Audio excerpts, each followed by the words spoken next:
धन धन सतगुरु तेरा ही आसरा। मालिक की प्यारी साध संगत जी, अब अपना तन मन एकाग्र करके पूज्य गुरु जी के अनमोल पवित्र मुख वचनों को श्रवण करना है जी। धन धन सतगुरु तेरा ही आसरा। आज का दौर घोर कलयुग का दौर है। मन इंद्रियां बड़ी फैलाव में है। इंसान इंसानियत को भूलता जा रहा है। मन काल के अधीन होके बुरे बुरे कर्मों पे उतारू है। भाग्यशाली वो हैं जो इस घोर कलयुग में अल्लाह वाहिगुरु मालिक से अपनी प्रीत जोड़े हुए हैं, और वो अति भाग्यशाली बन जाते हैं जो परम पिता परमात्मा की चर्चा सुन के उस पे अमल किया करते हैं। रूहानियत में दो बातें मुख्यतः अति जरूरी होती हैं। एक, अल्लाह वाहिगुरु मालिक की भक्ति इबादत और पीर फकीर पे दृढ़ यकीन, और दूसरा वचनों पे अमल करना। ये दोनों बातें जिस शिष्य के पास होती हैं वो जीते जी गम दुख दर्द चिंता परेशानी बीमारियों से दूर रहता है और मरणोपरांत आवागमन से मोक्ष मुक्ति मिल जाता है।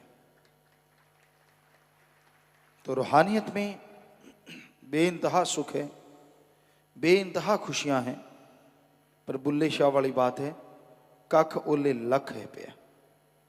मतलब वचन मान लिए तो हो सकता है राख की चुटकी भी कोहिनूर बन जाए, और वचन ना माने तो कोहिनूर भी राख बन सकता है। रूहानियत में संत पीर फकीरों के पास वचन होते हैं, कोई तीर कमान या कोई ऐसी चीज नहीं होती जिससे बुराइयों का नाश हो। वचन करते हैं, अल्लाह वाहिगुरु मालिक उनसे वचन करवाते हैं। फकीर तो कुछ नहीं, तो जो सुन लेते हैं और उसे अमल कर लेते हैं वो अति भाग्यशाली जीव होते हैं और अति भाग्यशाली बन जाया करते हैं। जन्मों जन्मों के पाप कर्म कट जाते हैं और मालिक की दया दृष्टि के काबिल बन जाते हैं।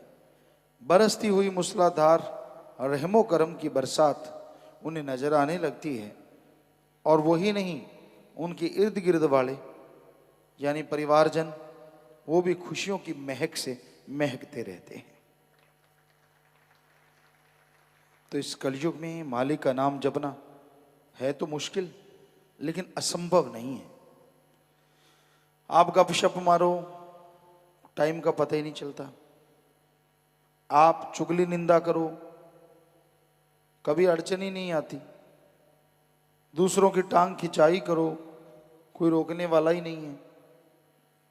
अपने माँ बाप की अपने बच्चों की बुराई गाओ, कोई नहीं रोकता।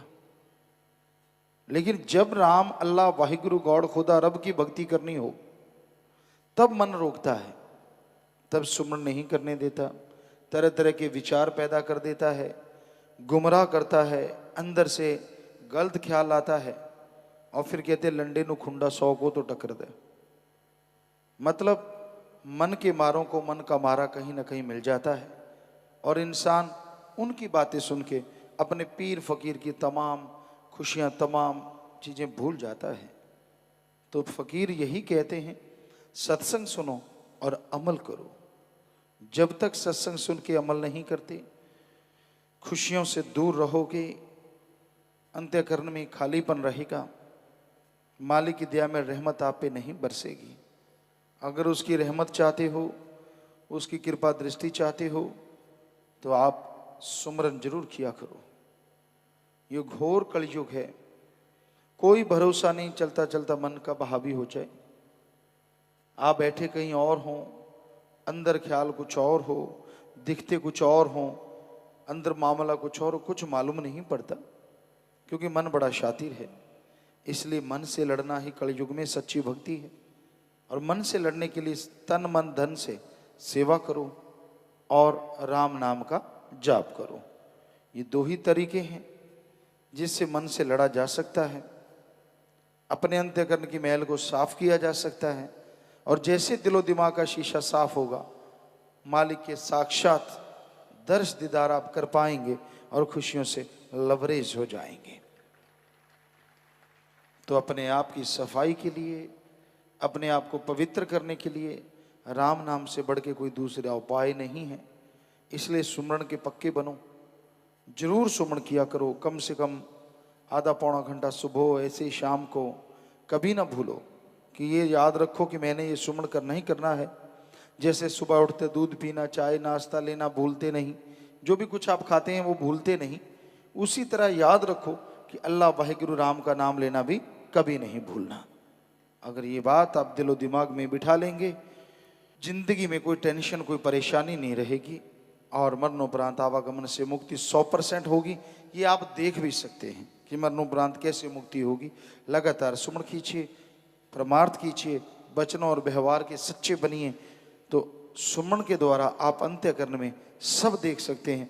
मरणोपरांत कैसे मोक्ष मिलता है, कौन सी वो जगह है, कैसा वो परमानंद है, यहाँ के स्वाद से अरबों गुणों बढ़ के और परमानेंटली वो कैसा स्वाद है, आप सुमन और सेवा के द्वारा सब महसूस कर सकते हैं।